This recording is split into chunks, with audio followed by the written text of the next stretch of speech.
Hi കൂട്ടുകാരെ, നമ്മുടെ തേനീച്ചക്കുട്ടന്മാരൊക്കെ തിരക്കിട്ട ജോലിയിലാണ്. കുറച്ച് ദിവസമായി ഇവർ ഈ കലത്തിൻ്റെ ഉള്ളിൽ നിന്ന് ഇങ്ങനെ മെഴുകെടുത്തിട്ട് കുഞ്ഞു കുഞ്ഞു ഉരുളകളാക്കി നമ്മുടെ മുറ്റത്തും പരിസരത്തൊക്കെ കൊണ്ട് ഇടുന്നുണ്ടായിരുന്നേ. എന്താ സംഭവം എന്നറിയില്ല. അപ്പോൾ നമുക്കിതൊന്ന് അഴിച്ചു നോക്കാം.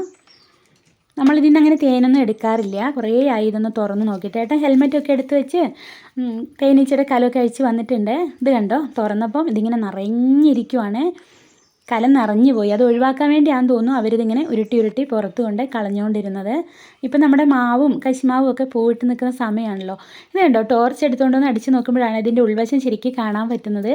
ഒരു ഭാഗം നിറയെ മുട്ടയും കുഞ്ഞൊക്കെ ഉണ്ട്, മറുഭാഗത്താണ് തേൻ ഇങ്ങനെ അടുക്കി വെച്ചിട്ടുള്ളത്. അതിങ്ങനെ കൈ കൊണ്ടൊന്നും എടുക്കാൻ പറ്റുന്നുണ്ടായിരുന്നില്ല. അതുകൊണ്ട് തവി കൊണ്ട് കോരി എടുക്കുമ്പോൾ അതെല്ലാം ഇങ്ങനെ പൊട്ടിപ്പോയിട്ടുണ്ടായിരുന്നു.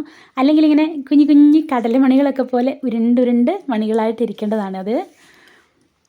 കണ്ടോ, തുള്ളി തുള്ളിയായിട്ട് തേൻ വീഴുന്ന ചെറുതേനാണ് കേട്ടോ ഇത്. അങ്ങനെ നമ്മുടെ വീടിൻ്റെ പരിസരത്തൊക്കെയുള്ള നമ്മുടെ മാവിൻ്റെയും കശുമാവിൻ്റെയും ഒക്കെ പൂമ്പൊടി എടുത്തുകൊണ്ട് വന്ന് നമ്മുടെ തേനീച്ചക്കുട്ടികൾ ഉണ്ടാക്കി വെച്ച നല്ല ശുദ്ധമായ തേനാണ് ഇത്. ഇതിൽ യാതൊരു മായവും കലർന്നിട്ടില്ല.